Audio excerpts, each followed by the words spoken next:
Domingo 32 del tiempo ordinario y estamos en la fiesta de la dedicación de la Basílica de San Juan de Letrán, una de las 4 basílicas principales en Roma. Tenemos la Basílica de San Pedro, la más conocida, donde están los restos del apóstol Pedro, donde él tuvo su martirio. La Basílica de San Pablo Extramuros, que es donde San Pablo tuvo su martirio. La Basílica Santa María la Mayor, donde están los restos del Papa Francisco, y la Basílica de San Juan de Letrán. Esta basílica fue la primera iglesia construida en el siglo IV, en épocas del emperador Constantino, y fue así porque él cedió los terrenos de la familia Letrán a la iglesia, y el Papa de ese momento, el Papa Silvestre I, fue el que mandó construir esta iglesia, hizo construir esta iglesia en esos terrenos y le puso el nombre de Archibasílica del Santísimo Salvador en honor a Jesús. Con el tiempo, otros 2 papas incorporaron también dentro de la basílica papal, se llama así porque es la catedral del Papa, en una palabra en Roma. Catedral es el lugar desde donde el Papa enseña, de donde está la cátedra de Pedro, y por eso es la principal basílica en este sentido, ¿no? Entonces, 2 papas después añadieron lugares donde se podía orar adentro en honor a San Juan el Bautista y a San Juan el Evangelista. Y actualmente tiene esos 2 nombres también incorporados, entonces se llama Archibasílica del Santísimo Salvador de San Juan Bautista y de San Juan Evangelista en Letrán, ¿sí? Pero para simplificarlo le dicen Basílica de San Juan de Letrán. Entonces ahí está la cátedra del obispo de Roma, y esta basílica fue donde realmente vivió el obispo de Roma, el Papa, hasta antes de su exilio en Aviñón, en Francia. Y cuando vuelven de Francia, el Papa no se instala allí por el estado de deterioro que tenía, y se instala en esta otra iglesia que habían construido, Santa María la Mayor, que solía albergar a los primeros cristianos que iban en Roma. Y bueno, se constituyó después en la casa del Papa cuando vuelve de Aviñón a Roma, y la Basílica San Juan de Letrán estaba tan deteriorada, ¿no? Hay cosas muy importantes de esta basílica, y es que en el baldaquino del altar mayor, arriba, hay 2 reliquiarios donde están las cabezas de San Pedro y de San Pablo en el altar mayor, donde los papas celebran misa. Y la primera misa que se dice que, es decir, bueno, las misas primeras donde celebraba San Pedro, las hacía en un altar de madera que se conserva actualmente en el altar mayor. Y en el baldaquino de arriba del altar mayor están los reliquiarios con las cabezas de Pedro y Pablo. Y la otra cosa importante es que de manera adyacente a esta basílica de San Juan de Letrán hay un lugar donde está la escalera santa, la escalera por la cual subió Jesús, la escalera que estaba en el pretorio de Pilato, si recordamos los textos que leemos durante la Cuaresma, que nos relatan la pasión del Señor. Esa escalera con sangre del Señor, porque Él transitó por ella, fue trasladada desde Jerusalén por Santa Elena, la mamá del emperador Constantino, que se convirtieron a la fe. Santa Elena, indiquémoslo así también, ella fue la que supo ir a buscar, ¿no?, cuál fue la cruz del Señor entre las cruces que estaban ahí en Jerusalén, y ella, bueno, se supo cuál era porque lo que encontró, ¿no es cierto?, hasta donde he leído, devolvió la salud a una persona, y entonces supieron que esa era la cruz del Señor. Pero más allá de eso, Santa Elena hace trasladar la escalera de mármol blanco por la cual subió Jesús en el pretorio de Pilato con sangre del Señor, y esa escalera está en el edificio adyacente a la Basílica San Juan de Letrán. Se la sube únicamente de rodillas. Hay escaleras adyacentes por las cuales la gente puede subir con normalidad si quiere, pero quien quiere transitar por la escalera santa tiene que subir de rodillas únicamente, ¿no? Y conduce al lugar del Sanctorum. Esas son las cosas más importantes que, les quería compartir. Y vamos a meditar la palabra del Señor en el nombre del Padre, del Hijo y del Espíritu Santo. Amén. La primera lectura está tomada del libro del Éxodo, capítulo 47. Ezequiel 47. Dice así: el ángel me llevó a la entrada de la casa y vi que salía agua por debajo del umbral de la casa en dirección al oriente, porque la fachada de la casa miraba hacia el oriente. El agua descendía por debajo del costado derecho de la casa al sur del altar. Luego me sacó por el camino de la puerta septentrional y me hizo dar la vuelta por un camino exterior hasta la puerta exterior que miraba hacia el oriente. Allí vi que el agua fluía por el costado derecho. Entonces me dijo: estas aguas fluyen hacia el sector oriental, bajan hasta la estepa y van a desembocar en el mar.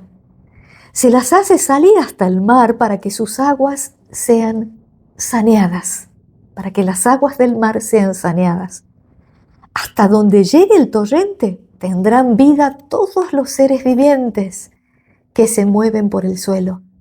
Y habrá peces en abundancia, porque cuando esta agua llegue hasta el mar, sus aguas quedarán saneadas y habrá vida en todas partes a donde llegue el torrente.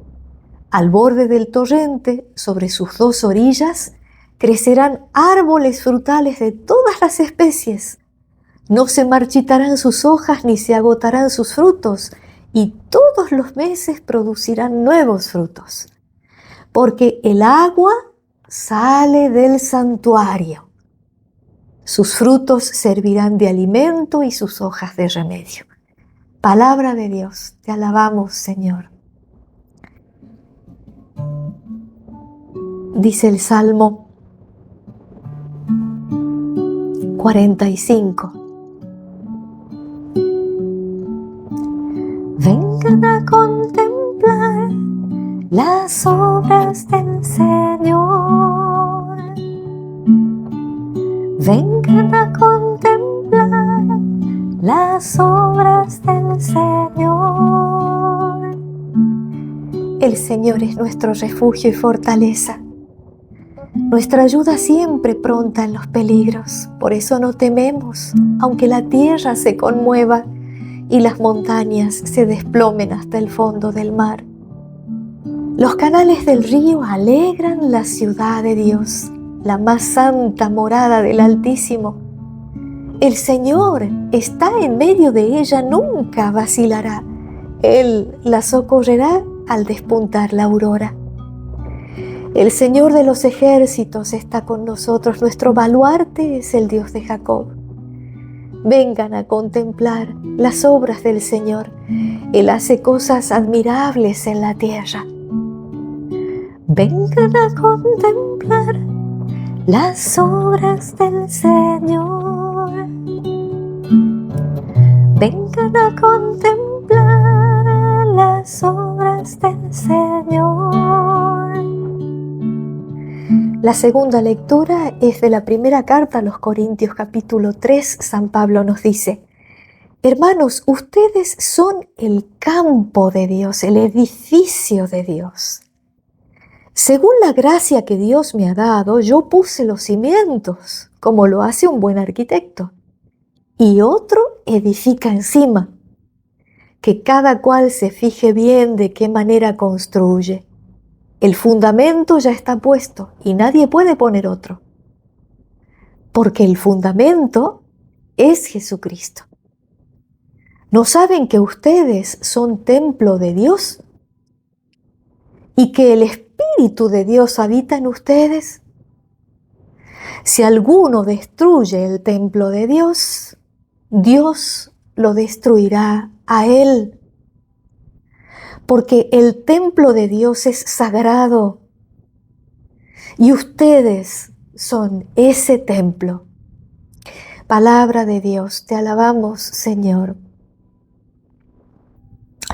En el Evangelio, San Juan nos relata el episodio del templo. Dice, se acercaba la Pascua de los judíos. Jesús subió a Jerusalén, esto es Juan capítulo 2. Subió a Jerusalén y encontró en el templo a los vendedores de bueyes, ovejas y palomas y a los cambistas sentados delante de las mesas. Hizo un látigo de cuerdas y los echó a todos del templo, junto con sus ovejas y sus bueyes. Desparramó las monedas de los cambistas, derribó sus mesas y dijo a los vendedores de palomas, saquen esto de aquí y no hagan de la casa de mi padre una casa de comercio. Y sus discípulos recordaron las palabras de la Escritura. El celo por tu casa me consumirá.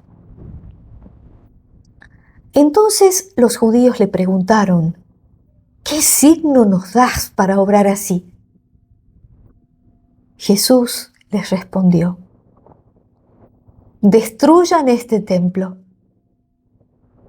y en 3 días lo volveré a levantar. Los judíos le dijeron, han sido necesarios 46 años para construir este templo y tú lo vas a levantar en 3 días. Pero él se refería al templo de su cuerpo. Por eso cuando Jesús resucitó, sus discípulos recordaron que él había dicho esto y creyeron en la Escritura y en la palabra que había pronunciado. Palabra del Señor, gloria a ti, Señor Jesús. Bendito seas, Rey de reyes y Señor de señores.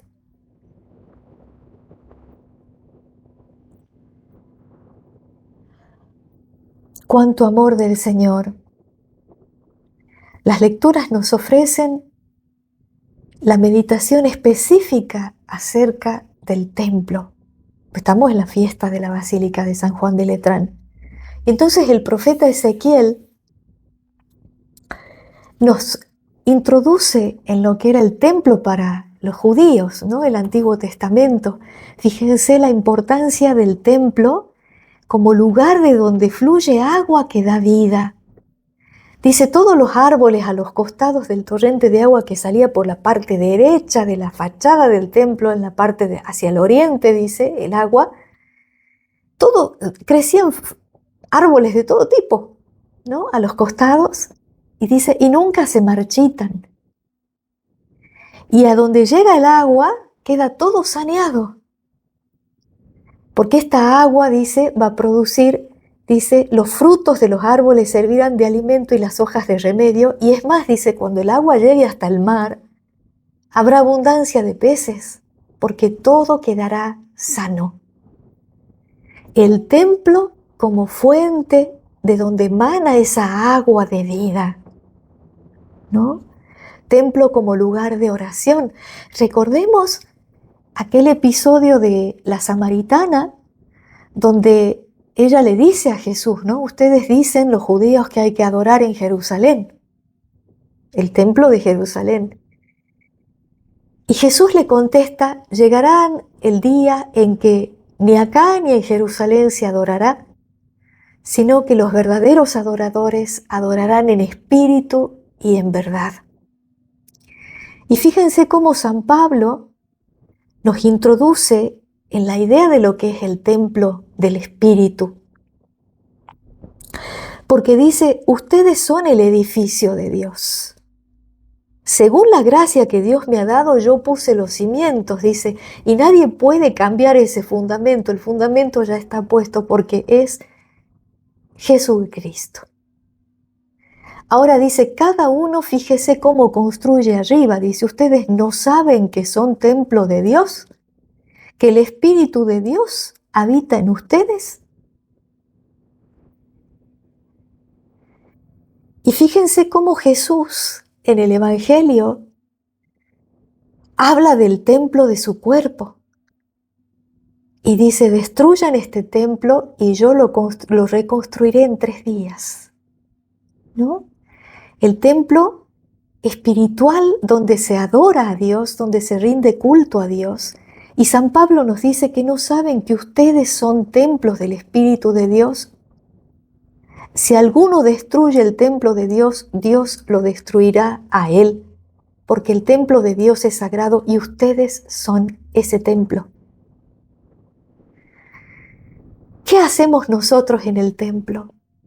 El lugar de donde surge la fuente que emana agua, que da vida y que cura y que sana, como se lo hacía en el templo de Jerusalén, a donde Jesús está, donde nos lo sitúa el Evangelio de hoy.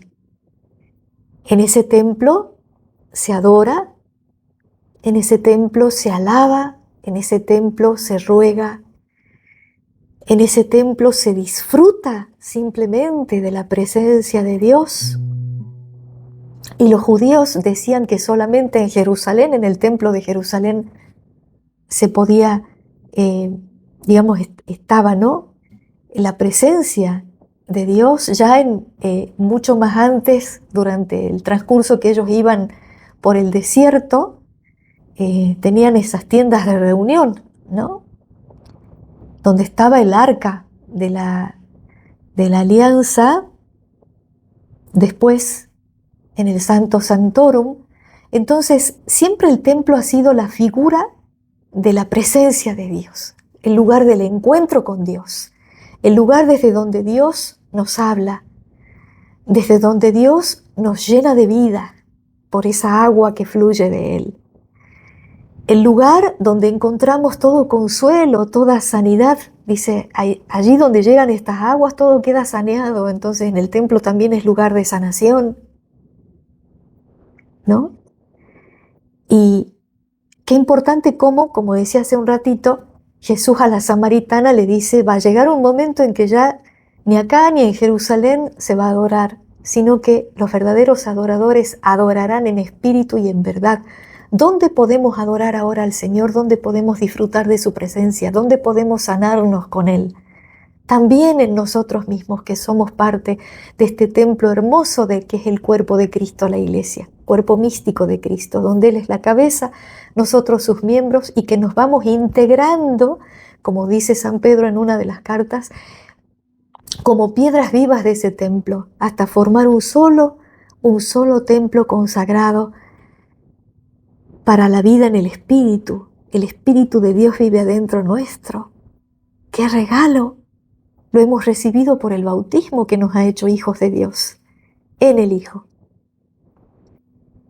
Y somos ahora templos vivos, templos de ese Espíritu de Dios. A veces el mundo nos apabulla, ¿no? No nos deja entrar en ese silencio interior, en las moradas de las que hablaba Santa Teresa. Esas moradas interiores donde Él está y donde lo podemos encontrar. También en otro lugar San Pablo nos dirá, no lo pongan triste al Espíritu de Dios que habita en ustedes. ¿Cuántas veces dejamos que el bullicio del mundo, que las preocupaciones nos atormenten y apaguen la voz del Espíritu de Dios? Y no dejen que el Espíritu de Dios nos sane interiormente, nos purifique, nos libere, lo podamos alabar, lo podamos adorar, que nos encontremos con Él dentro de nosotros mismos. Y luego también con la comunidad, por supuesto, en el templo físico, donde nos reunimos como asamblea para adorar al Señor, como miembros todos de ese único cuerpo que es la Iglesia, esposa de Jesucristo, y que al mismo tiempo Él es la cabeza de ese templo que lo adora a Dios en espíritu y en verdad. Miren la magnificencia de esta belleza que Dios ha creado en su iglesia, que en todo el mundo a todas horas se está celebrando la Santa Misa y todo el cuerpo místico de Cristo está unido en la misma oración, en la misma alabanza. Estas lecturas que nosotros compartimos se leen en todo el mundo, en todos los países donde la iglesia ha podido llegar, cumpliendo el mandato del Señor: vayan y hagan que todos los pueblos sean mis discípulos.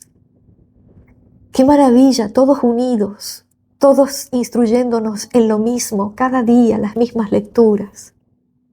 ¡Qué maravilla!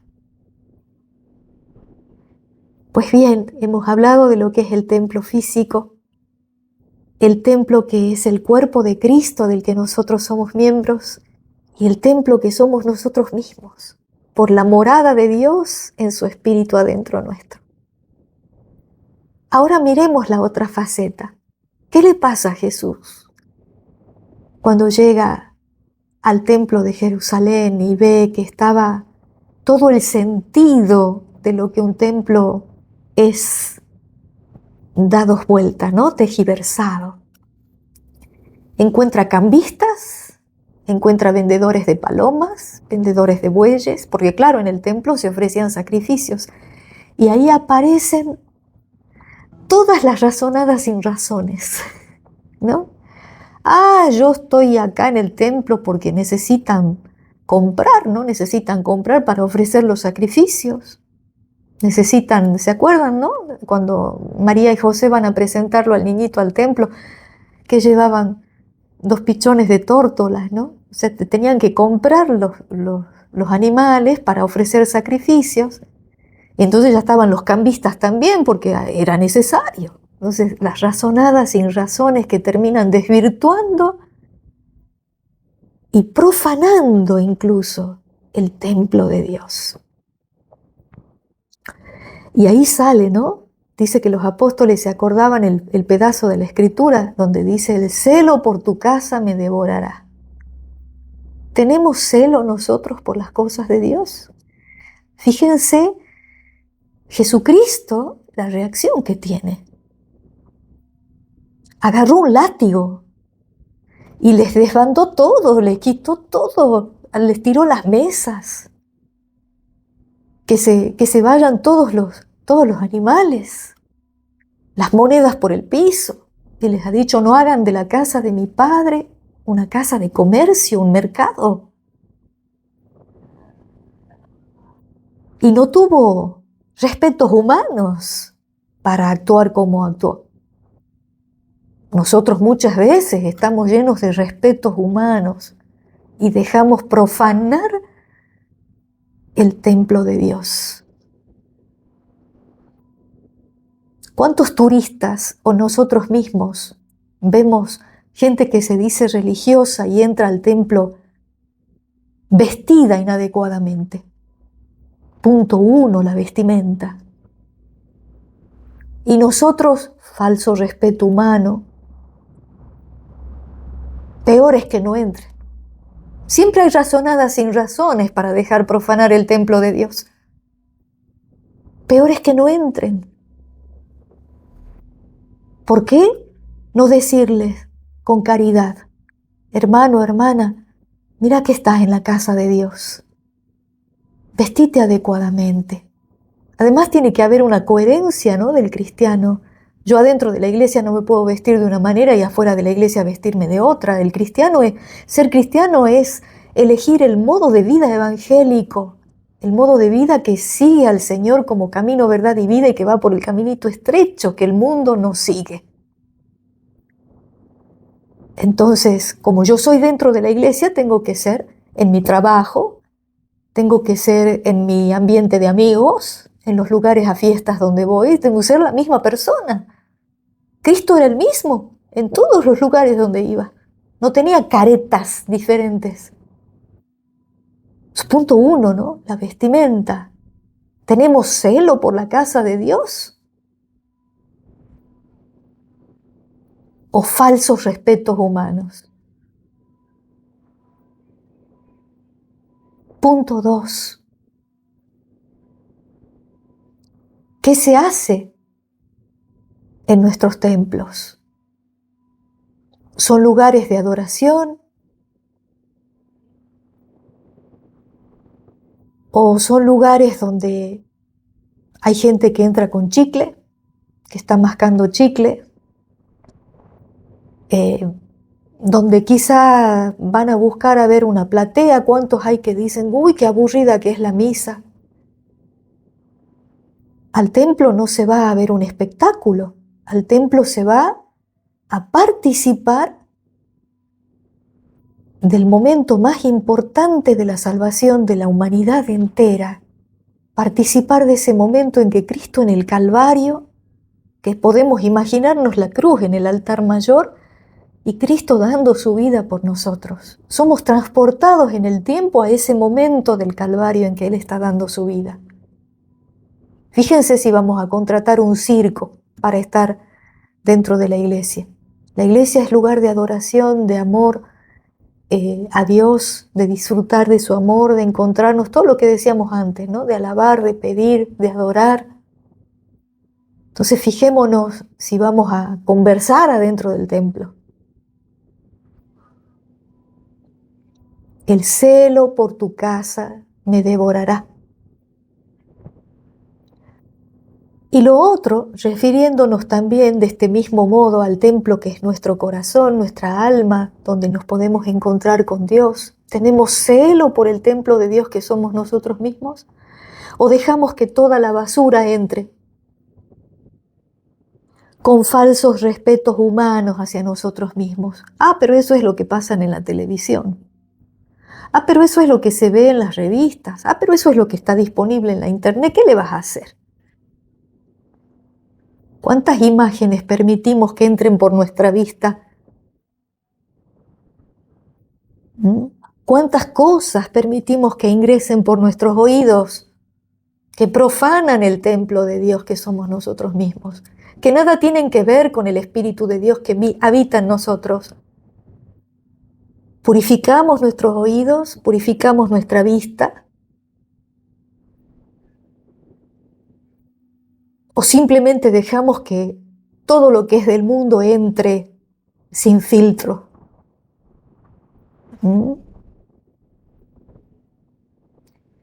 Y la otra faceta también, ¿cómo hacemos para cuidar ese templo? Porque solos no podemos. No nos olvidemos que están los sacramentos del Señor. Solo con el sacramento de la reconciliación podemos mantener bien barrida y limpia nuestra alma. Y podemos ir creciendo, ir conociéndonos más también interiormente, espiritualmente, para saber qué es lo que hay que sacar del templo nuestro. Y solo con la sagrada comunión del cuerpo y sangre de Jesús, que nos hace partícipes de su naturaleza divina, podemos mantener ese templo lleno de Él, lleno de su presencia.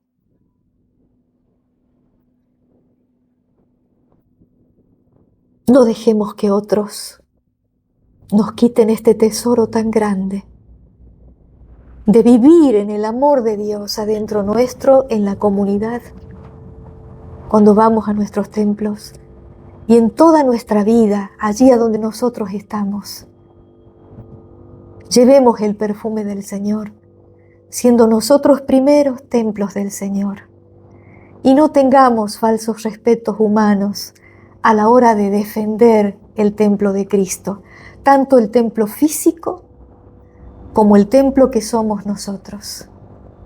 Y tengamos en cuenta esto que dice San Pablo, ¿no? Si alguno destruye el templo de Dios, Dios lo destruirá a él, porque el templo de Dios es sagrado y ustedes son ese templo.